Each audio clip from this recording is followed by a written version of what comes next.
ಮೇಲೆ ಪ್ರತ್ಯಕ್ಷನಾಗಿದ್ದೀಯ. ಧನ್ಯನಾದ ದೇವ, ಧನ್ಯನಾದ ಪರಮಾತ್ಮ. ಸತ್ಯವಂತ ಶನಿಕಾಡಿ ಸತ್ತವರು ಯಾರೋ ಇಲ್ಲ. ಚಿಂತಿಸಬೇಡ ಚಿಂತಿಸಬೇಡ, ಮೊದಲಿನ ರೂಪವನ್ನು ಅನುಗ್ರಹಿಸ್ತಾ ಇದ್ದೇನೆ ಅಂತ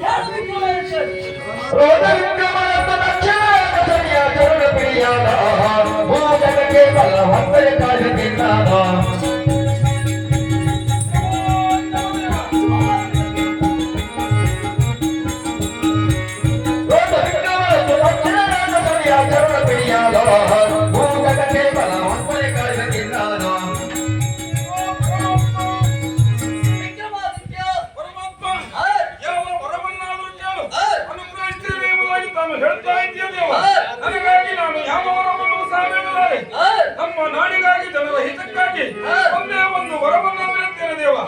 ನನಗೆ ಪಟ್ಟಂತ ಕಷ್ಟವನ್ನ ಇನ್ನು ಮುಂದೆ ನನಮಾನವರಿಗೆ ಕೊಟ್ಟೆ ಅಂತಾರೆ ಸಹಿಸಿಕೊಳ್ಳುವುದು ಅಸಾಧ್ಯದ ಮಾತು.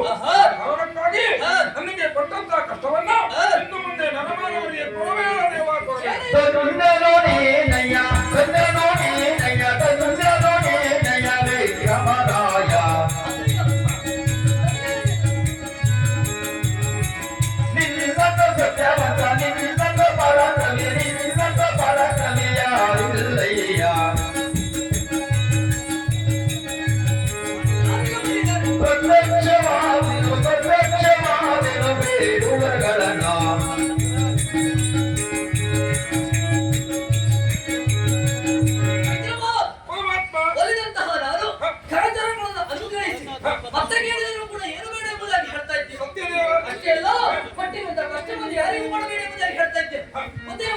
ಹೇಳುವುದಾದ್ರೆ ನೀನೇನು ಅಲ್ಲ ವಿಕ್ರಮ. ಈಶನನ್ನು ಕಾಡಿದ್ದೇನೆ, ದೇವ ಗುರುಗಳಂತಹ ಬೃಹಸ್ಪತಿಯನ್ನು ಕಾಡಿದ್ದೇನೆ, ಹೆಚ್ಚಾಗಿ ದೇವ ದೇವತೆಗಳನ್ನು ಕಾಡಿರುವಂತಹ ಶನಿದೇವನಾಗಿದ್ದೇನೆ. ನನ್ನ ಹುಟ್ಟು ಯಾಕೆ ಗೊತ್ತುಂಟ? ಕರ್ಮಭೂಮಿಯಲ್ಲಿ ಜನಿಸಿರುವಂತವರು ಅಹಂಕಾರದ ವರ್ತಿಸಿದಂತಹ ವ್ಯಕ್ತಿಗಳಿಗೆ ಅಹಂಕಾರ ವರ್ತಿಸುವುದೇ ನನ್ನ ಕಾರ್ಯ ಕೈಂಕರ್ಯ. ವಿಕ್ರಮ, ಈಗ ನಾ ಹೇಳ್ತಾ ಇದ್ದೇನೆ ಕೇಳಿಸಿತು. ಅಂದು ನಡೆದಿರುವಂತಹ ದುಸ್ಥಿತಿ ನೀನು 9ನೇ ಗ್ರಹವಂತಹ ನನ್ನನ್ನು ಚರಿದಾಡಿದೆ. ಆಡಿರುವ ಕೊನೆಯ ಮಾತೇನು? ಪುತ್ರನು ಇವನಲ್ಲ ಎಂಬುದಾಗಿ ಆಡಿದೆ. ನೋಡು, ತಂದೆಗೆ ಕಷ್ಟವನ್ನು ಪಟ್ಟಿದ್ದೇನೆ ಎಂಬ ಕಾರಣಕ್ಕಾಗಿ ಹೀಗೆಲ್ಲ ಜರಿದೆಂಬ ಕಾರಣಕ್ಕಾಗಿ ನಿನ್ನ ಕರಕಾಲದ ಕತ್ತರಿಸಿದಲ್ಲ. ಕರಕಾಲ ಕತ್ತರಿಸುವ ಒಂದು ಬಲವಾದ ಉದ್ದೇಶ ಉಂಟು. ನಿನ್ನ ಪೂರ್ವ ಜನ್ಮದ ಮುಕರ್ಮ ಫಲದಿಂದಾಗಿ ನಿನ್ನ ಕರಕಾಲವನ್ನು ಕತ್ತರಿಸಿ ಹೋಯಿತು. ನಿನ್ನ ಹಿಂದಿನ ಜನ್ಮದಲ್ಲಿ ಮುನಿಗಳು ಕುಡಿಯಬೇಕಾದಂತಹ ನೀರಿಗೆ ವಿಷಪ್ರಾಸನವನ್ನು ಮಾಡಿದ ಕಾರಣ ಮುನಿಗಳು ಕೊಟ್ಟ ಶಾಪದಲ್ಲಿ ಈ ಜನ್ಮದಲ್ಲಿ ತಮ್ಮ ಕ್ಷಣದಲ್ಲಿ ನಿನ್ನ ಕಾಲಗಳು ಎಂಬುದು ದೂರವಾಯಿತು. ಶನಿಯ ನಿಷ್ಠೆಗೆ ಇಂದು ಭಕ್ತನಾಗಿದ್ದೀಯಾ? ಶನಿಯ ಭಕ್ತಿಗೆ ಒಲಿದಿದ್ದೀಯಾ? ಮತ್ತೆ ಕೇಳ್ತೇನೆ, ಏನು ಬೇಕು ನಿನಗೆ?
ಇಲ್ಲಿಗೆ ನನ್ನನಿಂದ ಸಂಬಂಧ ಎಂಬುದು ಅಂತ್ಯವಾಗುವುದಿಲ್ಲ ವಿಕ್ರಮ.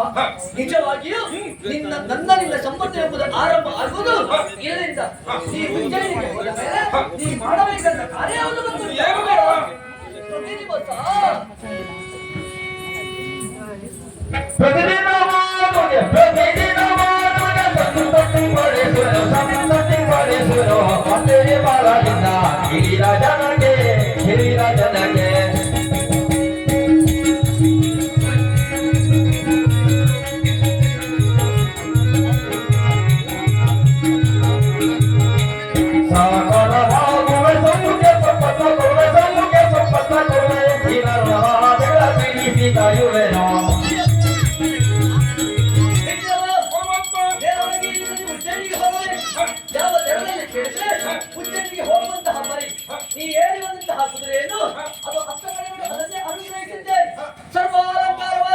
ನೀ ಈ ಹಿಂದೆ ಅರಮನೆಯನ್ನು ಬಿಡುವಾಗ ಯಾವ ರೀತಿ ಇದ್ದೆಯೋ ಅದೇ ರೀತಿ ನಿನಗೆ ಪುನರ್ಜನ್ಮವನ್ನು ಕೊಟ್ಟಿದ್ದೇನೆ. ಅಷ್ಟೇ ಅಲ್ಲ, ನಿನಗೆ ದತ್ತವಾಗಿ ಸಿಕ್ಕಿದವಳು ಲೋಲಿಕ. ಇದೆಲ್ಲ ನನ್ನ ಆಟವಷ್ಟೇ. ಅವರೆಲ್ಲರೂ ಪಾತ್ರಧಾರಿಗಳು. ಈ ಪಾತ್ರಧಾರದಲ್ಲಿ ಸೂತ್ರಧಾರಿ ನಾನಿದ್ದೇನೆ ಮಗು. ನಿಜ ದೇವ. ಮಗು, ಲೋಲಿಕನಿಗೆ ಬಯಸಿ ಬಂದಿದ್ದಾಳೆ. ಬಯಸಿ ಬಂದಿರುವಂತ ಹೆಣ್ಣನ್ನು ಸೇರದೆ ಹೋದಿದ್ದಾಳೆ. ಹತ್ಯೆ ದೋಷ, ಭ್ರೂಣಹತ್ಯೆ ದೋಷ ಎಂಬುದು ಬರ್ತದೆ. ಅದು ಬರಬಾರದು. ಕೊಟ್ಟು ನಡೆಸುವ ಯೋಗ್ಯತೆ ಇದ್ದ ಕಾರಣ ಎಷ್ಟು ಬೇಕಾದ್ರೂ ಕಟ್ಟಿಕೊಳ್ಳುವಂತಹ ಯೋಗ್ಯತೆ ನನಗೆ ಕೊಟ್ಟು, ಹಾಗಾಗಿ ಲೋಲಿಕನನ್ನು ನೀನು ಮದುವೆ ಆಗಬೇಕು. ಅಷ್ಟೇ ಅಲ್ಲ, ಜೊತೆಯಾಗಿ ಮತ್ತೊಂದು ಕಾರ್ಯ ಉಂಟು. ನಿನ್ನನ್ನೇ ಇಷ್ಟಪಟ್ಟು ನಿನ್ನ ಕೈಕಾಲಿಲ್ಲದಿದ್ದರೂ ಕೂಡ ನಿನ್ನನ್ನೇ ಬಯಸಿದವಳು ಪದ್ಮಾವತಿ ಇದ್ದಾಳೆ. ಬಯಸಿ ಬಂದಳು ಅಂತಾದ್ರೆ ಅವಳಂತಹ ಭಾಗ್ಯವಂತಳು ಮತ್ತೊಬ್ಬಳಿಲ್ಲ. ಅವಳ ಕೈಯನ್ನು ಹಿಡಿಬೇಕಾದ್ದು ನಿನ್ನ ಆದ್ಯ ಕರ್ತವ್ಯ. ಮುಂಚೆನೆ ಪ್ರಧಾನಿಗೆ ಹೋಗಿ ನನ್ನ ಪೂರ್ವಾಭಿಮುಖವಾಗಿ ನನ್ನ ದೇಗುಲವನ್ನು ನಿರ್ಮಿಸು. ದೇಗುಲವನ್ನು ನಿರ್ಮಿಸುವುದು ಮಾತ್ರ ಅಲ್ವೇ ಅಲ್ಲ, ಪ್ರತಿ ದಿವಸ ಪೂಜೆ ಕೈಂಕರ್ಯಗಳನ್ನು ಮಾಡಬೇಕು. ಅಷ್ಟೇ ಅಲ್ಲ, ಈ ನನ್ನ ಪುಣ್ಯ ಚರಿತ್ರೆಯನ್ನು ಯಾರು ಯಾವ ರೀತಿ ಓದುತ್ತಾರೋ, ಪಠಿಸುತ್ತಾರೋ, ಅಲ್ಲ ಮಾಡಿಸಿಕೊಳ್ತಾರೋ ಅಂತವರಿಗೆ ಮನೆಯ ದೇವತೆ ಆಗ್ತೇನೆ.